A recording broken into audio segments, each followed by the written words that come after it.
Hello and welcome to a DFS preview for the 2022 PGA Championship. My name is Eric, and here at SweetSpotDFS, it's all about targeting the optimal lineup every single week. And in order to do that, we got to go over all the stats that are going to matter at this event, which means looking at past optimal lineups as well as historical top 10 leaderboards dating back to 2013. I'm going to do that with the help from the bucket system, which if you're unfamiliar with, I have a video in the description below that'll explain all about it. I also like to look at the golf course at hand, as well as the tournament information, just to give you some data points to help research when selecting the golfers you want to put in your lineups. I did decide to start doing a tournament review for the past tournament in my preview videos, so we'll be doing that here as well. I won't spend a lot of time on it, but I do want to show you how well the Sweet Spot process did last week, helped me win $500, so I just want to show that to you guys before getting into this preview. But before we do any of that, I'll remind you guys, I am running some giveaways. The first being a subscriber giveaway. This is all about helping grow the channel and my way of rewarding you guys for participating in doing that. So if you're not yet subscribed, please subscribe, because that's going to get you a free entry into this giveaway. That, and you're going to have to comment down below, give me your favorite golfer you're anchoring around your lineups, and boom, you get a free entry. In fact, if you want multiple free entries, all you got to do is comment on each of my videos while being subscribed, and you get one free entry per video. So if we hit 400 subscribers by the end of the week, you're going to have a good chance to win $20. So highly encourage you guys to do that. Share it with all your friends. Let's grow this channel to see how big we can get it. Second giveaway that I'm doing is a prize picks giveaway, which all it entails, if you want basically to try this for free, sign up using the promo code SweetSpot and put $20 in your account. You're going to have to make an initial deposit of at least $20. I am going to then send you $20 back. So you're going to play this for free. Plus, Prize Picks is going to match your deposit up to $100. So that 20 actually turns into 40, and it only requires sign-up information. Now, you can also take advantage of that deposit match by putting $100 in your account, and then you'll end up having $200 when all is said and done. But in all reality, it's only going to cost you $80 because you're still getting $20 from me. So highly encourage you guys to go sign up. There is a link in the description below that'll get you straight to that sign up page. Plus, it will already populate the promo code SweetSpot in there. So saves you typing out SweetSpot. Super simple. Highly encourage you guys to go do it. Again, link in the description below. Now, if you want to follow along with me in this video, I also have a cheat sheet in the description below, or a link to it, I should say. I'll get you straight to this page. This is called the Dream Sheet. I have two tabs down here, Dream Sheet, Bucket System. Throughout this video, you can follow along with me. This isn't yet completed. Mine isn't completed either. It won't be completed until we get the tee times from the PGA Tour. So once that is in here and updated, I do kind of provide a little update in this SS rank box. I have a little note in there. Says it's updated for the PGA Championship. It's not fully completed yet. I will say when it's completed, but mostly all we need to do is fill in this information here.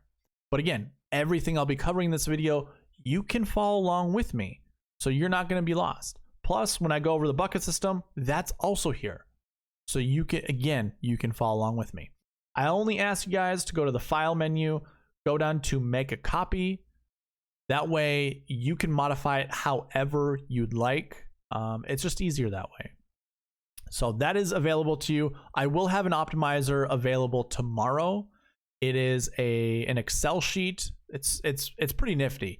Puts in all the conditionals that I like to do. Again, I ran all of my lineups through this optimizer that helped me win $500 last week. So if you want a chance, or if you want to use that optimizer, just follow along with the subscriber giveaway. Be subscribed. Comment down below. I don't really care what you comment, but if you need a topic, your favorite golfer you're anchoring your lineups around, it's going to work. And then you're going to have to email me at SweetSpotDFS@gmail.com, because YouTube doesn't allow me to see your email address, which is probably, for the good. Not that I would ever abuse that, but for all of us, I wouldn't want everyone to see my email address either. But anyways, I can't see yours. So you're going to have to email me at SweetSpotDFS@gmail.com. Just say you're interested in using the optimizer. I will then send it to you. But again, be subscribed, comment down below, and that'll get you a chance to use the optimizer, which I'll showcase in the strategy video tomorrow. Forgot to mention that. well, by the time you watch this, the strategy video will be the same day because I'm putting this out late.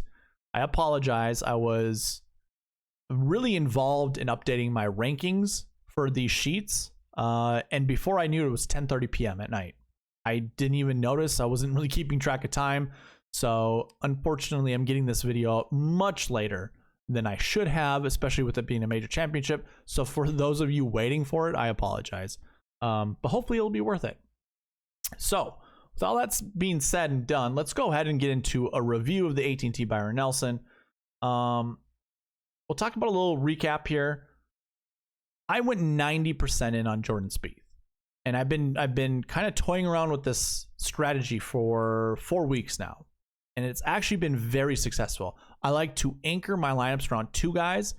This last week, I couldn't figure out who the second guy was because the 9K range was so strong. I just knew I liked Jordan Spieth, and I didn't mind mixing in with any of the 9Ks. Some of my best lineups had Jordan Spieth and Hideki Matsuyama in them, which Jordan was 10-1 and Hideki was 9-9. But a lot of my 9K golfers, or I should say one of them, was Xander Schauffele. Xander Schauffele, I can't remember where he finished. Where are you, Xander? Right here, 5th. So it was Jordan and Xander in most of my lineups. Xander's not a real popular choice by me. I don't care to play Xander. I think there's something mentally going with him, but the optimizer built a bunch of Jordan Spieth Xander lineups, which I do control to some extent, but I was like, I don't care. You know, it basically gave equal ownership to all the 9Ks. So it put Jordan and Xander together with 4 other decent golfers. And again, it helped me win $500. I only put $50 in, so I 10x'd my investment. Again, all with the help of the optimizer. But KH Lee was solid the entire tournament. And I mean, Jordan Spieth had a chance to tie it at the end. He almost hit the heroic 3-wood shot that he basically banana sliced into the green. Just came up a little short and then didn't really hit a really good chip, but ended up birdieing it to get solo second, which is really what catapulted me into that $500. I also had Sebastian Munoz in that lineup. So it was like Jordan, Sebastian, Xander, and then a bunch of guys like 20th place and beyond. But I did have these 3 guys. Again, optimizer got me there. But Sebastian didn't even know he needed to eagle the last hole in order to tie KH Lee. KH Lee hit a great shot into the green. Had an eagle putt that he missed about an inch short. Could have really sealed it away early. But yeah, that was basically your tournament at the end. It was a high-scoring affair, as we all anticipated. I mean, KH Lee won this again. By the way, back-to-back winner. But he won it at 25 under in 2021. This year, he won it at 26 under. So your average winning score at TPC Craig Ranch is minus 25.5, which is insane. A lot of people don't like that. I, for whatever reason, tend to do really well. I do really well when the scoring is really high. And I think a lot of that has to do with my rankings revolving around DraftKings points. So maybe that's how I got there, maybe not. I don't know. But either way, that was kind of the recap. And to go into the sweet spot process, first of all, let's go ahead and go into the rankings. So if I sort this by top to bottom, my number 1 golfer was Justin Thomas, followed by Scotty Scheffler and Sam Burns. What I like to see with these rankings is I want 4 golfers inside my top 20. So Seamus Power is my 20th ranked guy. I want 4 of these guys to be in the optimal lineup. And there's 3. You can see that with the little black tick mark here. Hideki Matsuyama, Jordan Spieth, as well as Sebastian Munoz. Only 3, which is fine. I should say fine. It's good. My 4th golfer is actually KH Lee. He's 38th in my rankings. And then Ryan Palmer's 43rd. If I go ahead and sort this back out by finishing position, inside the top 10 here, you're going to see only 2 golfers that break 100. Not so much break 100. They're over 100, ranked 100 and higher. Everyone else is under 100, and most of them are under 50. So it just shows me the rankings are good. The optimizer will select these players more because of, their lower ranks. So all is good for the most part. James Hahn, 116. Remember, the 6K range is volatile for a reason. I wouldn't personally make any convictions in the 6K range. Just mix it up. If you have one lineup that you put into 20 contests, make your 6K golfer, if you choose to play a 6K golfer, make it random in all 20 of your lineups. You're probably going to have a better chance to win a lot of money that way because there really isn't any conviction to put into the 6K range. And probably is going to be the same here at the PGA Championship. So with these rankings, I actually use this to go into my marquee tee time pairings. So I like to sort by game, and any of the golfers that are in the marquee tee time pairings are colored with this dark green with their ranking. So I'll go ahead and highlight every three. Oh, there was a withdrawal with the Dustin Johnson, Kevin Kisner lineup, pairing, I should say. But I'll go ahead and highlight each three. Now, I do have a rule, and you can already see it broke. Never select a golfer from the same group, or never select two golfers from the same group. It's very rare that they end up being the optimal lineup together. Well, KH Lee and Jordan Spieth did. Now, I'll say this. This is only the 5th time this has happened over the last 60 weeks. So play the percentages how you'd like to. If you do like two golfers that are in the group together, just remember it's very unlikely that it won't happen. But it did here at the AT&T Byron Nelson. I played 0% KH Lee because I went 90% on Jordan Spieth, and I set my optimizer to not select golfers from the same group. So unfortunately, I would never get to the optimal lineup just based off of this. And again, it's really just playing the percentages. I have kind of gone away with being absolutely perfect because being absolutely perfect is very difficult to do. I will just play my percentages to try to get there more often than not. So I would never do this. But you can see two golfers in the optimal lineup from the marquee tee time pairings, a third golfer in Hideki, and a fourth golfer in Sebastian Munoz. So we had 4 golfers from the marquee tee times to be in the optimal lineup. Now we had 7 marquee tee time pairings. I usually say this is my other rule of thumb. Divide that number, how many marquee tee times we have, in half, and then either take the lower part of it or the higher part of it and select that amount of golfers from your marquee tee times. So just to, say it in a different way, half of 7 is 3.5. So you either select 3 golfers in the marquee tee times or 4 and put them in your lineups. Well, we had 4. But again, one of the groups had 2 golfers in it. So you could have went 3. If you went Jordan Spieth, and watch this, Jordan Spieth, I had Xander, remember? But Jordan Spieth, Hideki Matsuyama, and Sebastian Munoz. You could have easily gotten there. 10-9-7 start. But again, I did a lot of mine with Xander. So just to show you, that's what I followed, and I won $500. Simple as that. Now to go into the buckets, I'm not going to talk about all the buckets, but what I like to do is let me hide some of these columns. Just so you can see, I'll hide these 2 columns here and bring in this year's total.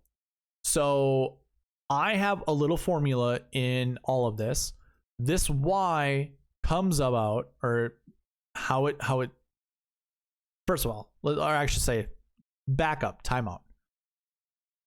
In order for this, if this bucket is successful, it's going to produce a Y. I think I'm just going to make it as simple as possible. If it's a success, it's a Y.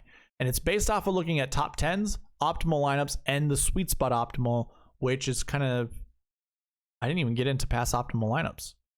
I'll get into that right after, or what was in the optimal lineup. But if it was a success, it's going to be a Y. So as you can see, all Y's 1N, which means no. And that comes down in the strokes gained bucket portion of it. So there are 36 total buckets, 35 were correct. It's basically been our mark all year, 94 to 97%. So again, we'll talk about buckets for the PGA Championship. Hopefully this kind of sells you on it. To go into past optimal lineups, or just the optimal lineup versus the $5 GPP winning lineup, really quickly, your optimal lineup golfer were all the golfers here with a black tick mark: KH Lee, Jordan Spieth, Hideki Matsuyama, Sebastian Munoz, Ryan Palmer, and James Hahn. used up 49,100 and scored 827.5 points. But look at this GPP winning lineup. All these golfers in blue here. 6 golfers inside the top 12. That's insane. They scored 805.5 points and used all $50,000 of the salary. Again, insane. Congratulations for that guy. He got really close to the optimal. Now, that sweet spot optimal are these in green here. And it was just really following the buckets as well as the salaries, trying to get it as close as possible to 50,000, ended up being 49.6, and it scored 813.5 points. So it scored 8 more points than the GPP winning lineup, but obviously didn't score. It was 9 points short of the optimal. But either way, the general makeup of this lineup was a 10-9. I shouldn't even say, well, it was 10-9 either way. Justin Thomas in the optimal lineup. It was either JT or Jordan. And that was in your optimal and sweet spot optimal. So it's a 10-9, 7-7-6. Now your general makeup of an optimal lineup, it's usually a 10-9-8, 7-7-6, or some iteration. So you take an 8K out, you put a 7K in, or maybe you take 2 7s out, you put 2 8s in, if you can even do that. Or you put an additional 8 and an additional 6 and just 1 7. Either way, those iterations are what you usually see in optimal lineups. So you typically want to see a 10, a 9, an 8, 7, 7, 6. Actually, this is a good segue. Why don't we go ahead and look at the PGA Championship past optimal lineups? Yeah, I didn't even try this segue. This is great. We'll start in 2017 because that's where I have salaries going all the way back to. So I did things a little different back in like 2018, 2017. So the blue isn't a GPP winning lineup. It's a more of a realistic lineup because the optimal left $2,000 on the table. And the general makeup of that, though, was a 10, 8, 3 7s, and a 6. So like I said, it's an iteration. 10, 9, 8, 7, 7, 6. You just remove the 9K and you replace it with a 7. And I know that's weird. You usually wouldn't do that. That's how you leave $2,000 on the table. But a more realistic lineup would be a 10, I guess 2 8s, 2 7s, and a 6. So again, an iteration of that 10, 9, 8, 7, 7, 6. 10, 8, 8, 7, 7, 6. And that used up 50,000. Now, when we go to 2018, I don't have a realistic because the optimal only left $100 on the table. And that one used up, believe it or not, 3 9K golfers, 2 7s, and a 6. So really now it gets weird because we don't see a 10K, we don't see an 8K, but instead we see 3 9Ks, but we see 2 7s and a 6. So that is kind of our main operating salary combination, that 7-7-6. In 2019, I do have a winning lineup here with a realistic optimal and an optimal. So let's go over those. Your optimal used a 10, 8, 8, 2 6s, and a 7. So that's really weird, kind of funky. Your winning or your GPP winning lineup actually had, I was gonna say it did have 2 10Ks. It was Brooks and DJ, so 2 10Ks, 6, 8, 6, so a 10 10, 8 6 6 7. Let's repeat that again. I mean, I include 11Ks as a 10K, so 2 10K golfers, 1 8K golfer, 1 7K golfer, and 2 6s. That is a weird lineup. Congratulations to that guy for being super unique and winning a GPP that way, but that would not be the way I would go. My realistic lineup, which only left $200 on the table, used a 10K, 2 8s, actually 3 8s, a 7, and a 6. So 10, 3 8s, 7, and 6. So 2019, just out of the ordinary. It's not any iterations of that 10, 9, 8, 7, 7, 6. In 2020, your optimal lineup left $1,700 on the table, and that was a 9, 8, 8, 7, 7, 7. So I'll repeat that. 9 flat, basically. 2 8Ks, 2 7s. 3 7s. So that's an interesting way to build a lineup. your GPP winning lineup at a 10, 9, 8, 7, 7, 6. Ryan Palmer, 6,900. So there you go. There's your traditional lineup build. And then for my, I guess, more realistic optimal lineup, I didn't even paste it here, but it was a 10, 9, 8, 7, 7, 6. And that was 49,800. So there you go. There's your traditional build. All 6 golfers inside the top 10. And didn't really leave a lot of money on the table, which I advocate you guys don't do. Don't leave a lot of money on the table. Get as close to 50,000 as possible, because we see a lot of optimal lineups be very close to $50,000.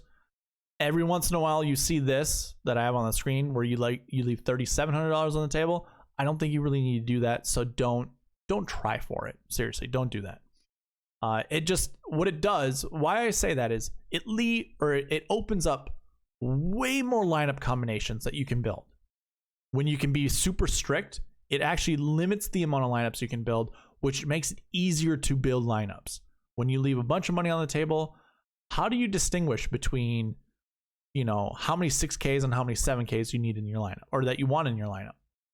It just makes lineup building a little bit more challenging and a little bit more difficult, and you're rarely going to win doing that. You got to be really, really exact and precise. Now, in 2021, your optimal started with Phil Mickelson, but it was a 9, 8, 7. I hate when I have to bounce around. 9, 8, 8, 7, 6, 6. So that's just not doable. No one's doing that. Don't even think about that. Your Millie Maker lineup are all the golfers in blue, and those very balanced. 9, 8, 8, 8, 6, 9. Okay, so 2 9s, 3 8s, and a 6. That's crazy. 2 9s, 3 8s, and a 6. That is a very, very unique lineup build. Now, my more realistic lineup would have used 2 9s, 2 8s, a 7, and a 6. That got you really close to 40. Well, it got you 49,800 as well. So not leaving a lot of money on the table, and still taking down a GPP without it being the optimal. So that's all your past optimal lineups at the PGA Championship. A lot of weird lineups. Now, again, I would focus more on, maybe, I guess going through this, to me in my head, I hear more 776 endings than I do anything. And it doesn't really matter how it starts out. 10, 9, 8, 7, 7, 6. I mean, can we build a 10, 9, 8, 7, 7, 6 in each lineup? You go John Rahm. He only scored 66 points though. Well, the GPP winning lineup here, 501. So we need to beat 501. So we could go 10K here. We can go with Brooks, and Phil can be our 6K golfer, because I think it would have been easy to go there. We'd also go with Louis. I think that would have been easy. And how about Paul Casey? Sure. And now I have $7,600 left to play with. So can we easily get there? We really can't.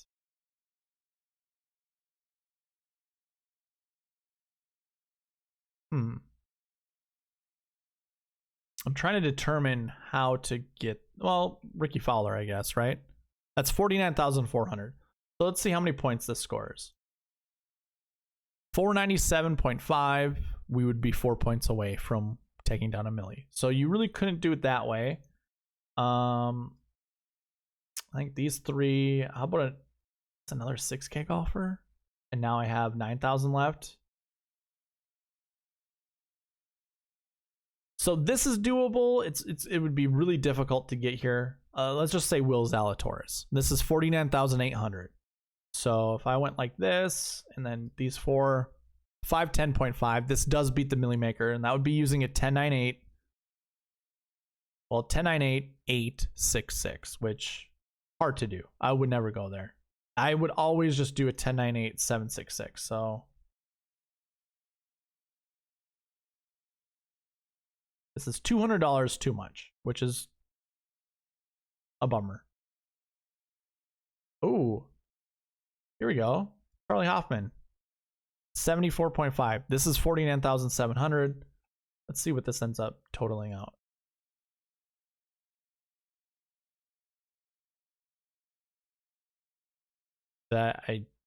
Too many golfers.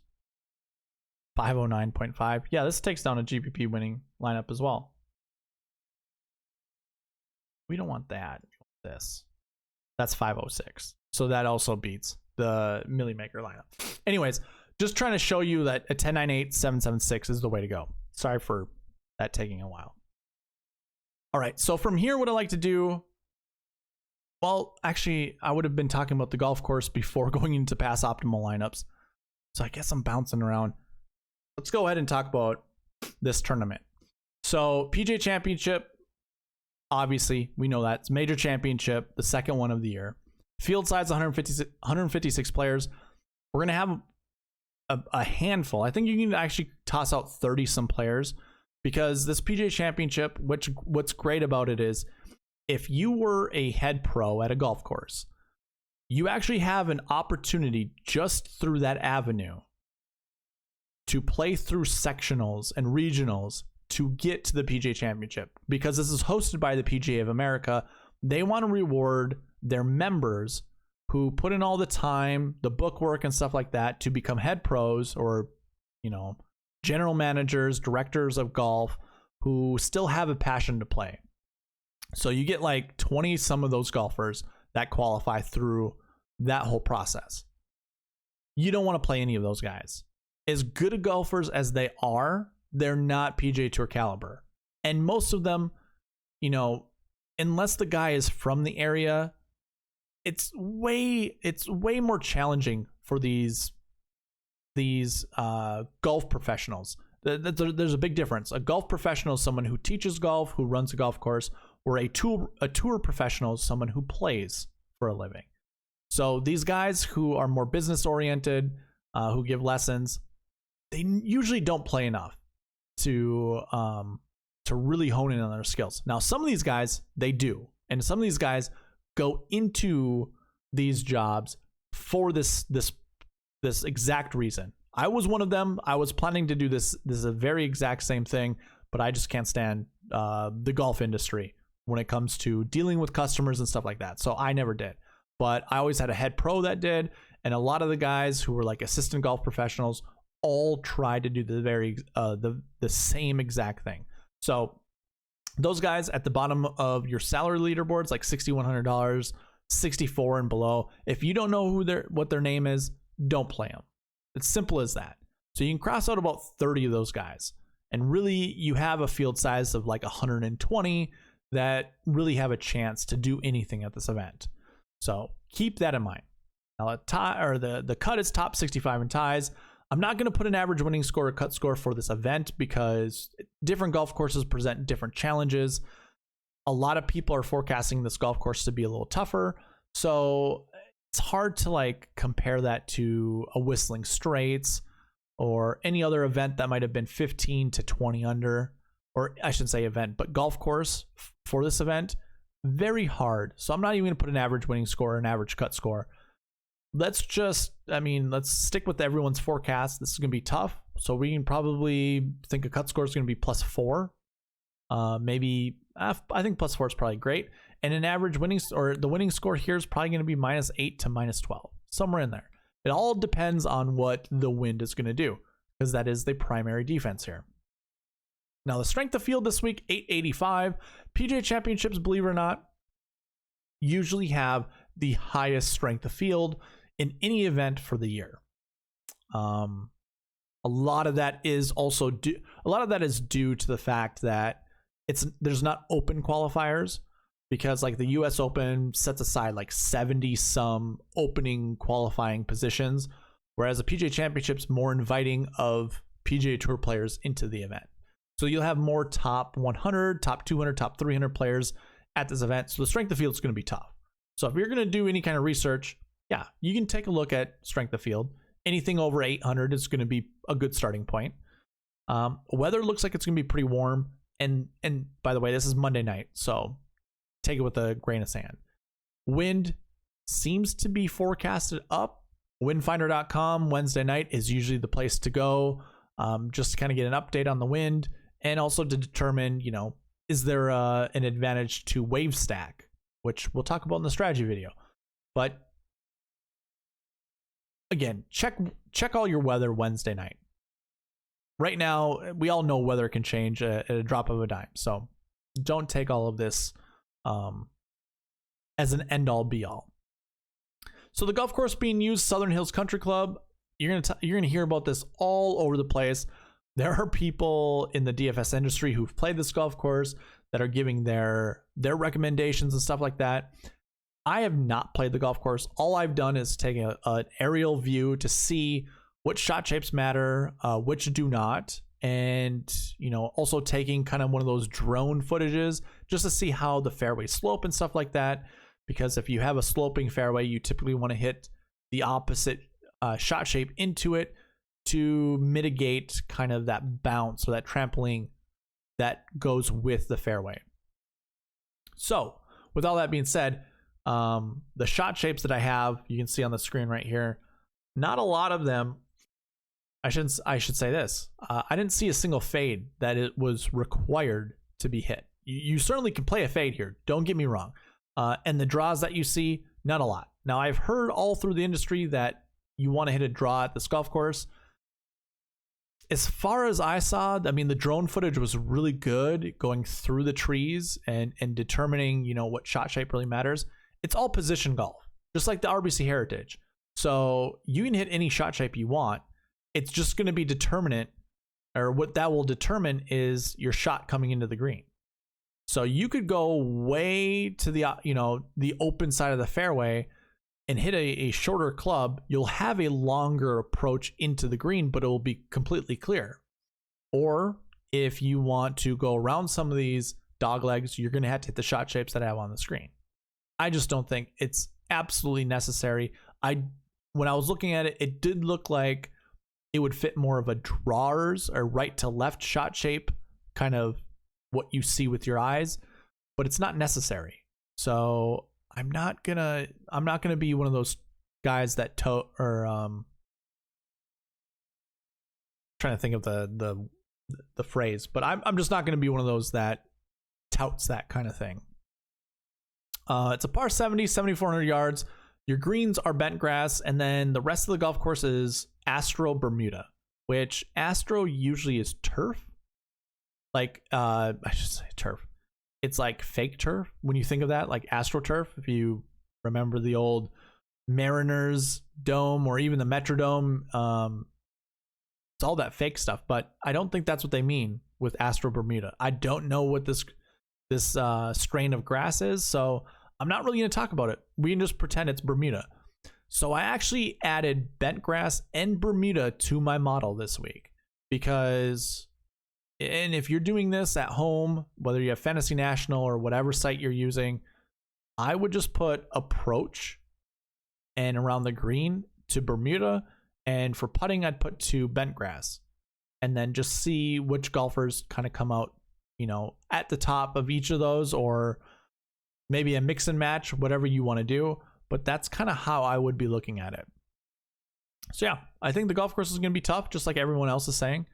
Outside of that, I don't really have anything else to talk about the golf course. I'm not going to fill your mind with nonsense. Like, I don't care about the restorations. I don't see what good that does. I know a lot of people talk about it, but what are you getting from it? Like the shaved, the sides of the greens that are shaved down, the edges of the green that were kind of reshaped to be more of a crowning green. Okay, what does that mean? We need more pinpoint iron players. We need better around the green players in case they miss the green. That just sounds like golf in general. So I'm not going to fill your head with that nonsense. I one of those things I can't stand this week because it doesn't apply to anything. There's no relevancy to it. So it's more of a flex than anything. All right. So going from here, what I like to do is really just narrow down on what matters. And that's going to be looking at the buckets. So let's go ahead. Let's get back into the spreadsheet and go over the summary page. So again, you can follow along with me in that cheat sheet because we're going to cover each of these buckets by themselves. So there's 6 stat categories. I talk about this in the video that's in the description below. So again, go check that out. Let me undo that. I don't want to hide that one. We don't need to see that. We're good. Never mind. I'm sorry. So I like to put a filter on it and just go through each of the stat categories to tell you which stats matter. So when it comes to this this event, whether or not you played it the year before, the best bucket to be in are golfers who top 20 the year before. And how this reads when you look at this across, so we're looking at top 10 frequencies all within these columns here. So you can see 33 instances that this has happened since 2013, where golfers from this bucket have finished inside the top 10. We've seen no less than 2. So we see 2 all the time. 2 golfers who top 20 the PGA Championship the year before end up finishing inside the top 10. Now, that sounds great, right? Well, we have 18 golfers in that bucket this year. We usually see 20. So we're really close to the average. I think we can probably forecast that 2 golfers are going to be inside the top 10 this year. We've seen up to 6, by the way. So somewhere between 2 to 6. And I'm projecting somewhere between 1 to 3. So you can see these projections here. Always round down with the minimum projection, always round up with the maximum. I just like to show you the raw numbers so you guys can see it. I'm a visual person. I don't want to be fed fluff. So I'm allowing you to see this. Round down with this one, round up with that one. This bucket's really good. Optimal lineup, we see at least 1 every single year and a max of 3.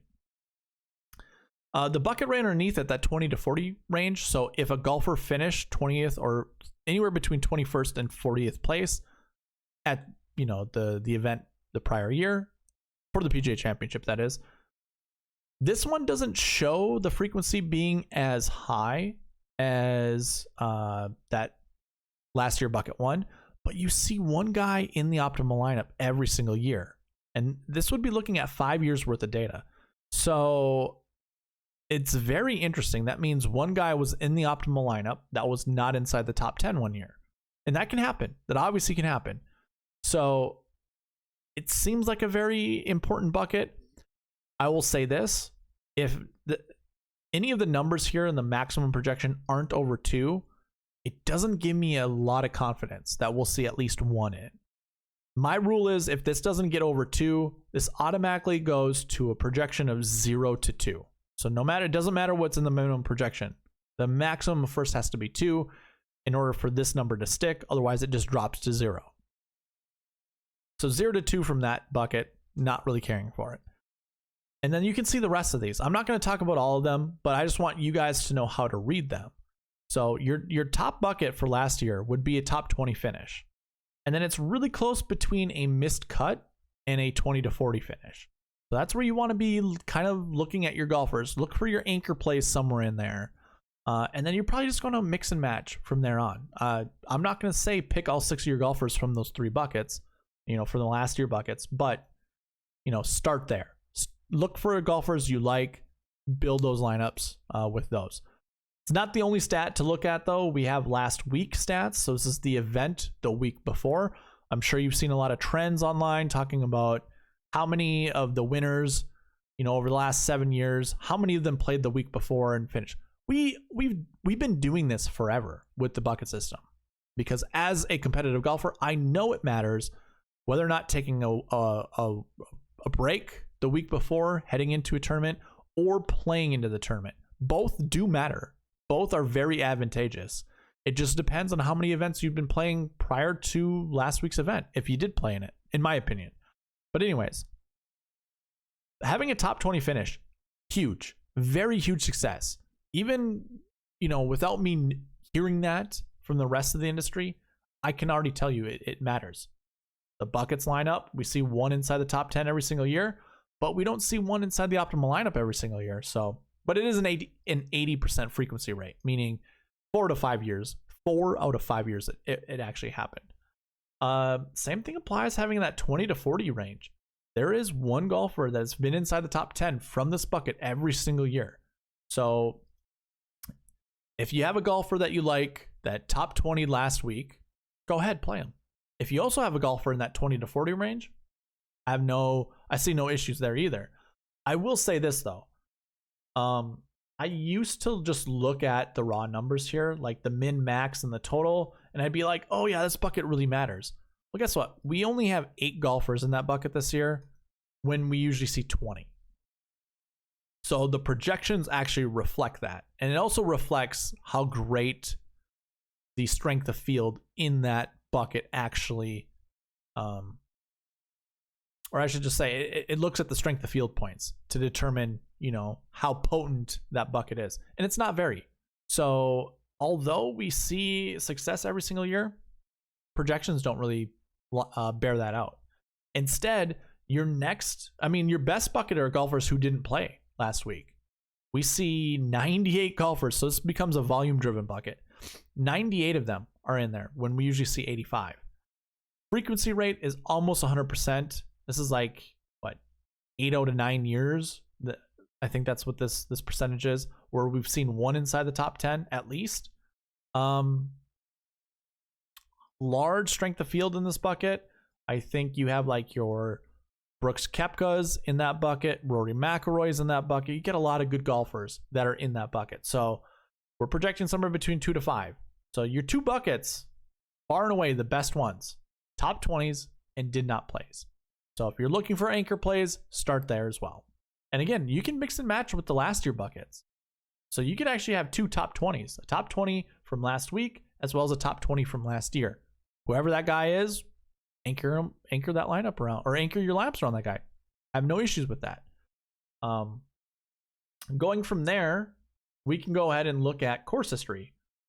Whereas the last year bucket is your most recent course history bucket. Now we can look at course history as a whole. And it's not so much course history, it's event history, tournament history, whatever you want to call it. Does having good tournament history or event history at this particular event matter? Yeah, it does. And most of this because your cream rises to the top in major championships. So we can look at the top 3 buckets here and just kind of know that usually our best golfers are in these buckets. And actually, strength of field wise, it's pretty even. I will say that course history 2 bucket might be your best bucket. Only 18 golfers in there, and strength of field is 270 points out of 885. So that makes up 30% of the strength of field points, and it's only through 20 golfers basically.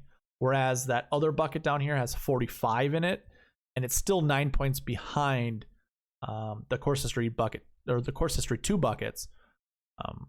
But you're probably still going to find 1 or 2 golfers from here to be inside the top 10 or in the optimal lineup. 1 out of 2 golfers from here that'll also be in the top 10 or optimal lineup. Having really good course history, usually we see 7 golfers every year. We have 7 this year. Pretty high success rate, second highest, high frequency rate. Projection not super great, somewhere between 0 to 2, but it's worth looking at. So just look at your best event history basically.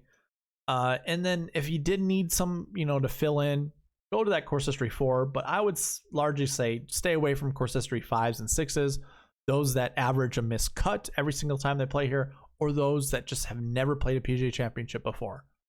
I don't even think there's any rookies to really talk about this week. I guess we can take a look. Again, you can also look at this too by using that cheat sheet in the description below, or going to that link. Cameron Young. So Cameron Young, I guess there's a couple good ones here. Cameron Young, Nikolai Højgaard, he's okay. Davis Riley, Mito Pereira, Minwoo Lee had a really good Masters finish. Those might be the only guys I would consider. Yeah. Cameron Young is a good consideration for a course history 6, but there's ever a time to fade him and not play him. I mean, I guess the stats bear it out. It's not in good company. Moving on, recent form buckets. So just like last week, that is your most recent form. This would be more of a, zoom out level. Having really good recent form coming in here matters a lot. So playing within the last 7 weeks and having a good finish is going to matter. So not only does having a top 20 at the event prior, but also having good recent form coming into this event, that's going to matter. Most of your strength of field points come from these buckets. So obviously our best golfers are in these buckets, and the projections are just super high. So all I would say here is basically what it looks like. You don't want to select more than 3 golfers from any of these buckets at one time. It's a good way to kind of handicap you from selecting too many of them. You have 32 golfers in recent form bucket 2. You have 43 golfers in recent form bucket 3. Max of 3 guys. So don't pick more than that. And then when it comes to recent form 1, there's only 14 golfers there. If you wanted to start building or trying to find an anchor golfer, this might be the best bucket to choose from. There's only 14 in that bucket. That, and also looking at last week, top 20s, and even last year top 20s. Those are really good spots to start with trying to find an anchor for your lineups. So yeah, those are your core 4 when it comes to the bucket system. The other ones are kind of miscellaneous, and it's salary and strokes gain. I'm going to actually bring them up at the same time. So when we're looking at salaries, again, my projections take into account how many golfers are in that bucket this year versus the average per year, how many strength of field points are accumulated in each of those buckets, as well as the success rate to create these projections. Really, the only bucket that I can tell you want to select from is the 7K bucket. Everything else is projecting 0 to 2, except for your very low end 6K golfers. So this is an actual week to mix it up. There's not a real strong projection that I can give you. Like your 7Ks, you want somewhere between 1 to 3. And I can't even give you 2. You want to make sure you have at least 1. And I have no confidence in a 10-9 or an 8. I still would go with the route that we talked about with pass optimal lineups with the 10-9-8, 7-7-6 kind of setup, and then vary from there. But a lot of it's just going to determine who are your anchor plays, what are you going to start your lineups with. I just gravitate towards the 10K all the time. And then I might go down to a 9K and then go from there. But yeah, when it comes to salaries, hard to tell you which way you should go. When it comes to strokes gain stats, highly encourage you guys just go watch that bucket system video if you want to know which each of these buckets represent. But really, your best golfers, and it really comes down to just having really good off the tee stats. I mean, this bucket here is everything is positive. So 1 to 3 golfers from there. Usually we see 20. We only have 16, and we're still projecting that much. It means high quality golfers are in that bucket. Your next bucket with the best, this would be your best projected bucket, are your strokes gain 3, which is basically team no putt. It's your best off the tee approach golfers, that kind of thing, with negative putting stats. So that shows up at the PGA Championship more than other buckets within the strokes gain stats, or the strokes gain buckets, I should say. Sorry. So if there's ever a team to go on, quote, team no putt, this would be the week. I don't really like to call it that because we don't know. Well, it is negative putting, but most of the time it's because they're hitting the ball so close to the hole. But either way, don't go more than 4 golfers in any of these buckets. Really just don't go more than 4 in the strokes gain 3. Don't go more than 3 in strokes gain 1, and then it's 0 to 2 for the rest of them. So that is kind of your general makeup of what stats are going to matter at this golf course. So if you have any questions, leave them in the comment section below or email me at SweetSpotDFS@gmail.com. I'll be happy to answer anything that you have a question about. I just like to go over general stats when it comes to these preview videos. I don't really like to give you leans or anything like that. I like to wait in the strategy video to go over my marquee tee time pairings, go over the anchor buckets, which really help us kind of narrow in, and also gives us one more day to kind of consume any information we may not have known. There could be withdrawals, there could be, you know, news that comes out about players who aren't feeling well or anything of that like. So I like to wait to do strategy videos. Well, first of all, I have to, because I have to wait for tee times to come out, but also it just gives us better knowledge and information. I like to build lineups Wednesday nights because that way I can get everything I possibly can out of the week, and it doesn't, you know, make me biased on which players that I want to roster based off of my first feelings Monday or Tuesday. So join me in the strategy video tomorrow as we go over anchor buckets, the marquee tee times, and try to find duos that I think are high quality anchor plays. We'll go over all that. We'll build some lineups and basically talk about the best strategies in that video tomorrow. I should say you're going to watch that today, most likely. If you watch this one Tuesday, you'll probably see that one out a few hours after. But anyways, that's all that I have. Just a reminder, if you want to win $20, share the heck out of this video. Try to get as many subscribers or new subscribers to this channel as possible, and I'm going to reward you. You win up to $20. Also, if you want to play if you want to play Prize Picks for free, use the promo code SweetSpot when you sign up and put $20 in your account, and I'm gonna give you $20 back. That way it's free, and you'll actually have $40 when all is said and done because of the deposit match that Prize Picks will give you. There's a link in the description for that. And of course, if you didn't already know, you could follow me along with the cheat sheet. That's also in the description below. And the optimizer is available to you guys. I don't have it ready to showcase now, but we will talk about it, or we will use it in the strategy video tomorrow. But you can get a head start with that just by emailing me at sweetspotdfs@gmail.com, being subscribed, commenting down below, whatever you want. But if not, just give me your favorite golfer. And then that way, when you reach out to me, I'll be like, yep, you can have the optimizer, no problem. All right, guys, that is all that I have for you guys. So thank you for watching. Please leave a like, comment, subscribe, all that good stuff, and I'll see you in the next one. All right, bye.